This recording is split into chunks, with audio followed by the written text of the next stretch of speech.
Ladies and gentlemen, we now join the NBC television network for the program already in progress. It's feeling much better. Right now, I find it difficult for me to walk a straight line. I feel not dizzy, but unable to keep an even keel. I'm Sandy Gilmour. This is NBC Nightside.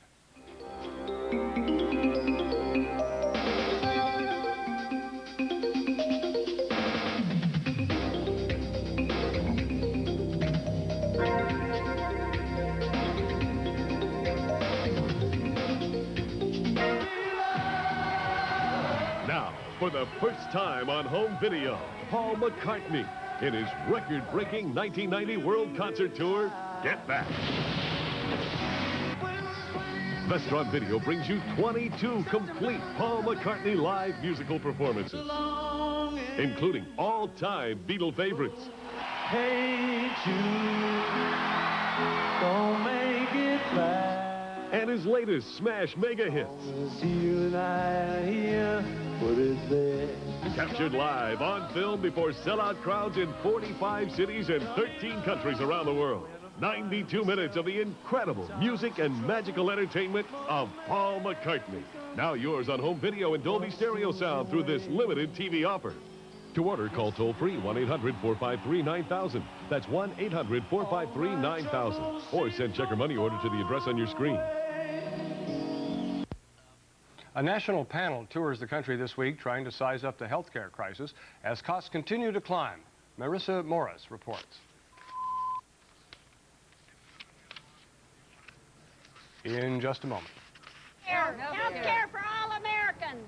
These voters demonstrated just how much of an issue health care has become on the eve of a presidential election year. The first question we're going to ask is, where do you stand on health care? We're getting tired of this being a political football. Committee Chairman, Senate Majority Leader George Mitchell, has proposed so-called pay-or-play legislation to help reform health care costs. This plan gives employers two options in providing health insurance for employees. Either provide a health insurance package or pay extra taxes to support a government insurance fund. It's a total failure of leadership. The President says we must wait for a consensus to develop before offering a plan. That's not leadership. That's followership. Politics being what they are, it will be wait and see if the promises from either side come to pass. I'm Marissa Morris for NBC News. Now here's a look at the nation's weather. It's been a wet night along the East Coast, but the rains are now moving off the coast, and behind them, clearing skies are moving into parts of West Virginia to head right on into the East Coast. Out west, meanwhile, there's a big area of cloudiness that you can see from Baja into Southern California. That will be causing quite a few rain showers in the desert Southwest and Arizona and New Mexico for the day ahead. Meanwhile, it's been a cold night in the Rockies and the high spots. Temperatures only in the teens. Pretty chilly along the northwest coast, too, where temperatures have only been in the 30s. For the day ahead, it will remain rather chilly and cool in the southwest with temperatures only in the 50s, while parts of the Carolinas and Georgia will see temperatures in 60s and 70s. And unlike last week, no real cold weather any spot in the country. Weather systems moving rapidly from west to east, so for the time being at least, the real chilly stuff will be staying put in Canada. For the day ahead, there will be an area of rain showers in the desert Southwest, Arizona, New Mexico, and also some rains coming ashore from a big storm up in the Gulf of Alaska. They'll be causing some rains in the northwest, Oregon and Washington, where temperatures will only be in the 50s. But the Central Plains seeing a lot of sunshine, temperatures in the 50s through Kansas, a little bit chilly in the northern plains, but nothing abnormally cold. And the mid-Atlantic states in the southeast, sunny and pleasant. That's the latest on the weather. This is Bob Ryan for Nightside. Next on Nightside, Commissioner Fay Vincent says baseball spending is getting out of control. Ned Smith will have more on the story. And a little later, we'll meet a dentist who only treats AIDS patients.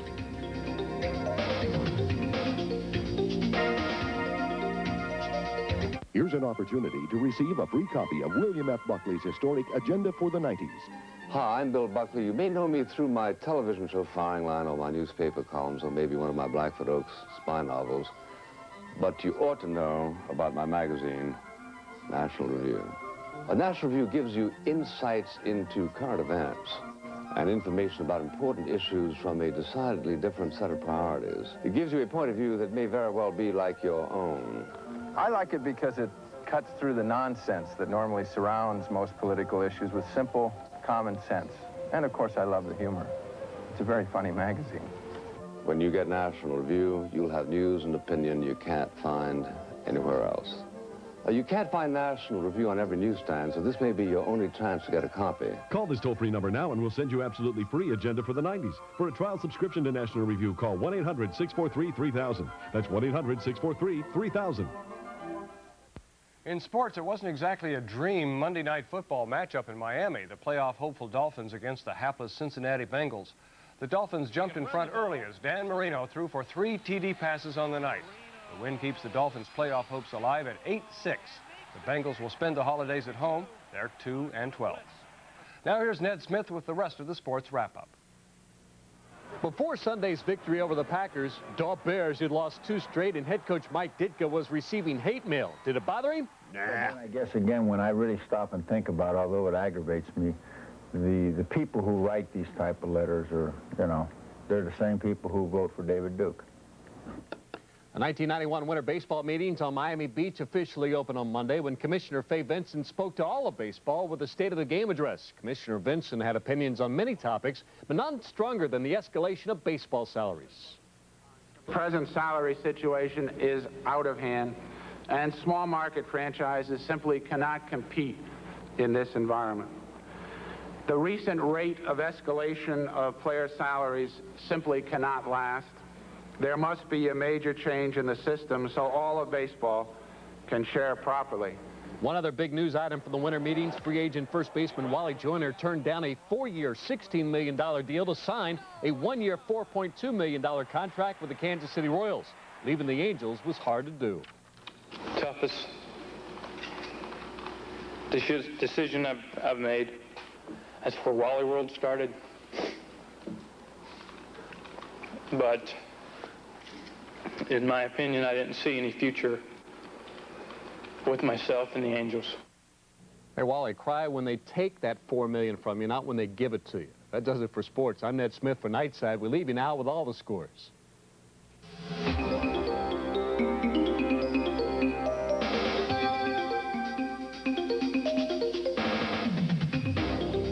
I was a dedicated beard wearer until my wife gave me the new Remington Microscreen Elite. It's quick. It's close. The Remington Microscreen Elite has 2 ultra-thin screens. So comfortable, shaves as close as a blade or your money back. That's Remington.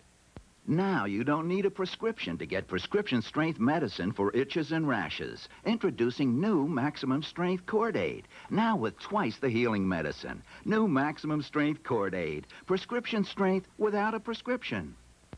Prices closed sharply lower on Wall Street yesterday. The Dow lost nearly 15 points, due in part to drops by IBM and GM. CNBC's Sue Herra has business news. Shares of IBM continued to slide, falling to a new 9-year low. This after IBM management told analysts in New York that business should improve. IBM Chairman John Akers told analysts that it plans to maintain its current $1.21 a share dividend, and Akers says he expects cash flow to improve in 1992 and 93, and he is confident IBM can achieve an 18% return on equity in 3 years. That would be an improvement from the current 14.5%.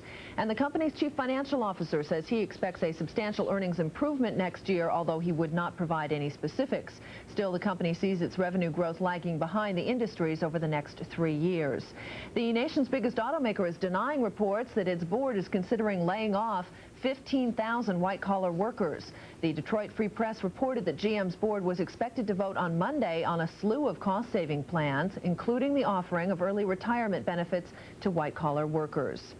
In other corporate news, Exxon may have unearthed a gusher. The oil giant says the discovery south of Galveston, Texas, in the Gulf of Mexico, could contain more than 100 million barrels of crude reserves. Exxon holds a 67% interest in the find. A unit of British Petroleum holds the remaining. On Wall Street, the Dow Jones Industrial Average lost about 14 3/4 points to end at 2871.65. The latest take on the health of the nation's economy points to continued weakness in the manufacturing sector. The Commerce Department reporting after-tax profits of U.S. manufacturers fell to 2.6% of sales, compared with 3.1% in the second quarter. On Capitol Hill, top tax writer Dan Rostenkowski says that a moderate cut in the capital gains tax could be one possible measure in helping to stimulate the U.S. economy. And President Bush has made a capital gains tax cut the cornerstone of his economic proposals. Another victim of the ailing newspaper business has shut down its printers. With a banner saying, "Goodbye, Dallas," the Dallas Times Herald put out its final edition. The company is selling its assets for $55 million to the A.H. Belo Corporation, publisher of the rival Dallas Morning News. The Times Herald has been publishing since 1879. That's a look at business news. I'm Sue Herra for Nightside.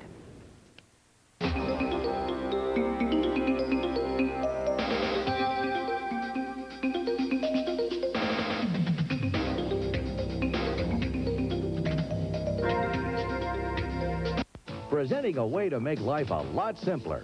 The Clapper. Turn on a lamp. Turn on the music. Turn off the TV. Use it anywhere you need a helping hand. Simple. Plug it in and insert the plug from just about anything. Simple. Clap on, clap off, clap on, clap off, the Clapper. Give it a big hand. The Clapper is available at Woolworth, Walgreens, Eckerd, and participating True Value. Makes a great gift. In athletics, winning is just about everything. That all-or-nothing attitude is expected at most levels. Paul Moriarty reports on what happens when that hard-edged approach invades the Special Olympics. John Cheney wants to get after Calipari, and the officials haven't stopped. The pressure to win, the ugly side of organized sports. You see it in the fights. Whoa, look at that! In the argument. And even in the stands. It's a win-at-all-costs attitude, and it can be found at almost every level of organized sports. The pros, college, high school, even Little League. But in the issue tonight, some local people say that philosophy has even invaded one of the most worthwhile charitable sports events in the whole world, the Special Olympics. It's an organization that provides challenging activities for athletes with mental retardation, a source of happiness, pride, and self-esteem for over 1 million children throughout the world. Including these children from Montgomery County, members of a sports club called Outer Limits that participated in Special Olympics for 9 years, until now.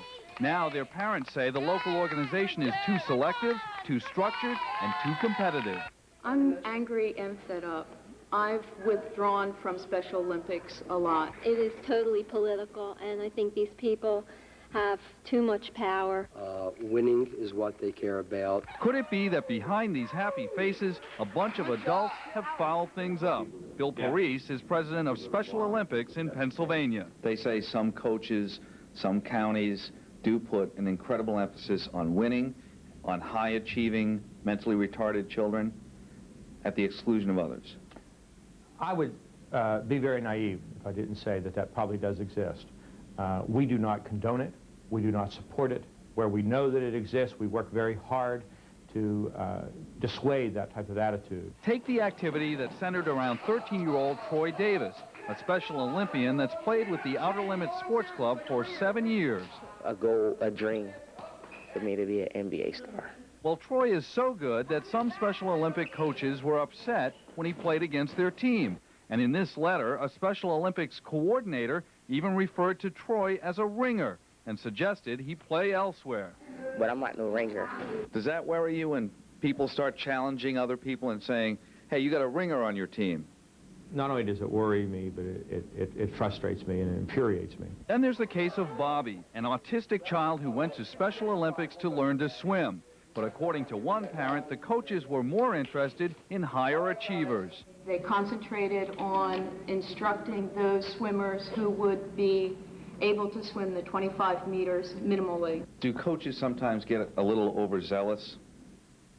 I think that is probably a true statement. I wish I could sit here and tell you that we never have a coach get overzealous, but surely I think, again, we're dealing with 100,000 volunteers.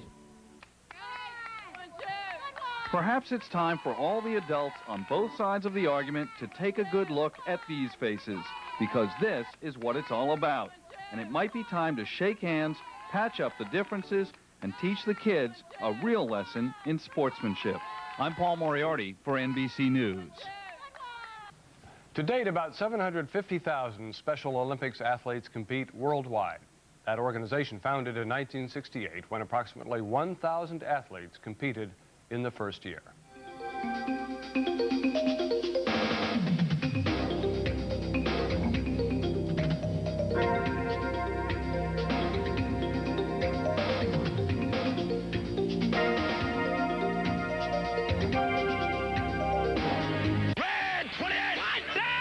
Never heard anything like it. Did you hear it? It's the video that speaks for itself.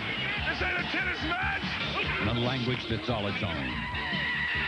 Now you can find out what everyone is talking about in this fascinating video, The Hidden NFL.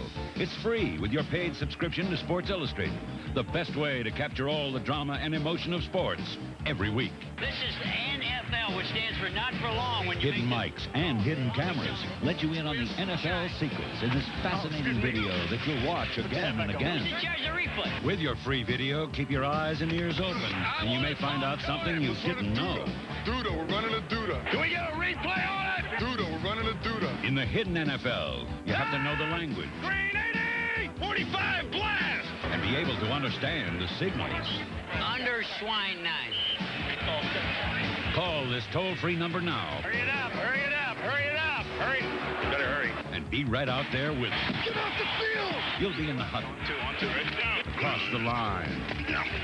And at the bottom of the pile. You'll know what it feels like. Yeah! What it sounds like. If he doesn't go feet first, we're going to hit him. To be inside the revealing world of the Hidden NFL. Get your free video and a full year of Sports Illustrated 54 issues, including the famous swimsuit issue, for only $1.29 an issue. Save over 55% off the cover price. And of course, you may use your credit card. The free video and a year of SI make great gifts for the sports fans on your Christmas list. If football is one of their favorites, this is the gift for them. Call now to subscribe or renew, or give SI as a gift. The Hidden NFL is free. For quicker delivery, use your credit card. Call now for your free video and to enjoy all the excitement of sports every week with Sports Illustrated. In health side, Kimberly Bergalis, as you know, the Florida woman who announced to the world that she contracted AIDS from her dentist, died early Sunday. During her public struggle, Bergalis fought for mandatory AIDS testing of healthcare workers. Now that cause will be taken up by a Michigan woman. Lisa Shoemaker of Birmingham, Michigan, also has AIDS, contracted from the same dentist as Bergalis. Shoemaker says even though she never actually met Bergalis, she knows firsthand of her suffering. And now that Bergalis is gone, Shoemaker vows to continue the fight. Anything I have to do or anywhere I have to go, I want to do it. And it's just, I'm fighting. I want to fight for people's lives. It's not just me, it's the world. It's a global thing. And we need to stand up and do it now. Shoemaker, like Bergalis, plans to take her fight for mandatory testing to Congress. She says she realizes it will be a long, hard battle to get a law passed. A dentist in Portland, Oregon is making it a point to treat only people with AIDS. Dr. David Rosenstein believes the risk of AIDS is overestimated. As Don Reese reports, the dentist is working to stop the fear through example. Unlike many dentists who refuse to treat people infected with the HIV virus, Dr. David Rosenstein does so willingly. Like every patient who comes here, John is HIV positive. I really feel like I'm able to do something. These patients come in with an awful lot of problems. They have a lot of gingival problems, a lot of tooth decay. Working in this low-income clinic, this professor of public health dentistry has been treating HIV-infected patients exclusively since 1985. To reduce his risk of infection, Dr. Rosenstein wears gloves, mask, and while drilling, a protective face shield. But while the doctor says such precautions should be standard procedure for every dentist, he calls the chance of infection extremely slight. This is a virus that is not transmitted in dental chairs. This is transmitted in the bedroom. When you look at all of the dentists who practice in California and New York City and practice without gloves and without masks and without proper sterilization technique back in the early 80s, and none of them converted, there have been 4 billion dental visits without a single dentist becoming HIV positive occupationally. It's not a risk, it's a myth. Like the AIDS epidemic itself, Rosenstein's patient load is growing dramatically. Unless more dentists become willing to treat HIV-infected patients, he fears the day when people like John will have nowhere to go. Any questions? Any answers? That's the ball game. All right. All right, John. Thanks for the card. Yeah. Don Reese for NBC News. Earlier this year, Dr. Rosenstein was cut while treating an AIDS-infected patient. So far, he has not tested positive for the virus.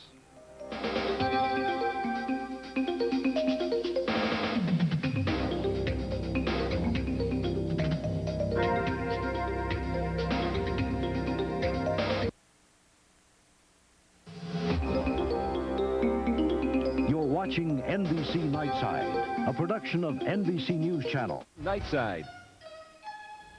Good morning, I'm Janet Lomax. Terry Anderson is coming back to America. The former hostage arrives in New York City later today after spending several days at the U.S. military hospital in Wiesbaden, Germany, undergoing medical tests and debriefing. In New York, Anderson will be given a welcome home party by his pals at the Associated Press, then spend some time with family members. The issue of dumping nuclear waste brought to Rochester Gas and Electric. Symbolic barrels of nuclear waste rolled up to the building on East Avenue in protest of the dumping of low-level radioactive waste at the West Valley site in Ashford. We were promised that West Valley would not be considered, not that we're saying not in our backyard, we're saying not in anyone's backyard, that sending the waste to any New York State dump is not a solution for the radioactive waste problem. We'll have the latest on Terry Anderson's arrival later today. I'm Janet Lomax. We hope you have a good one.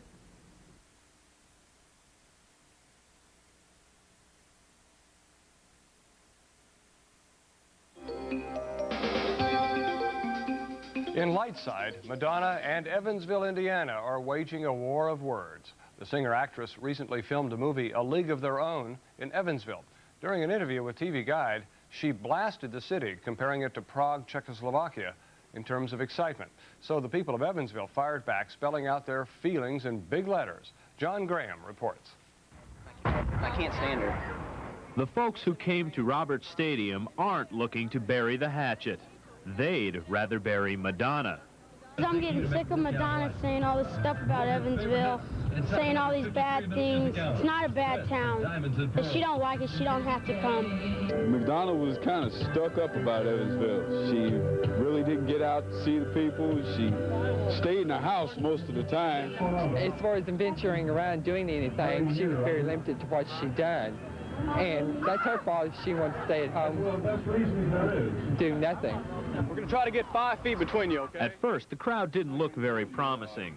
Maybe not enough people care what Madonna has to say. Well, you got a point. If nobody shows up, that'll be because there's so much to do in Evansville that there's just no time for trivialities like this. And Madonna just wasn't smart enough to figure that out. Here you go, but before long, the crowd is bigger, ready and moving into position.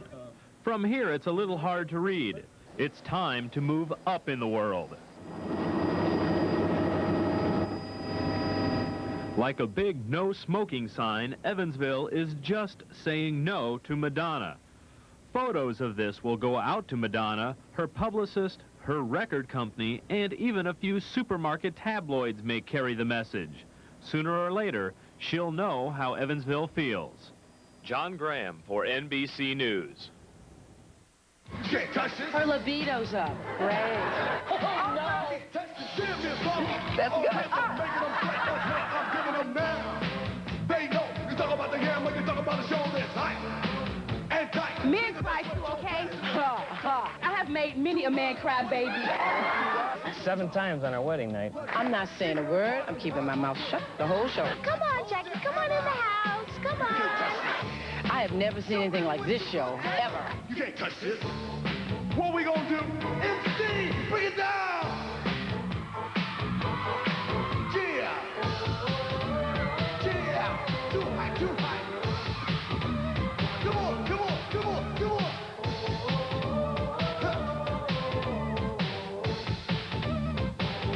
Stop! Oprah. Ah! You can't touch this. Oprah, weekdays at 4 on TV 10, Rochester's news leader.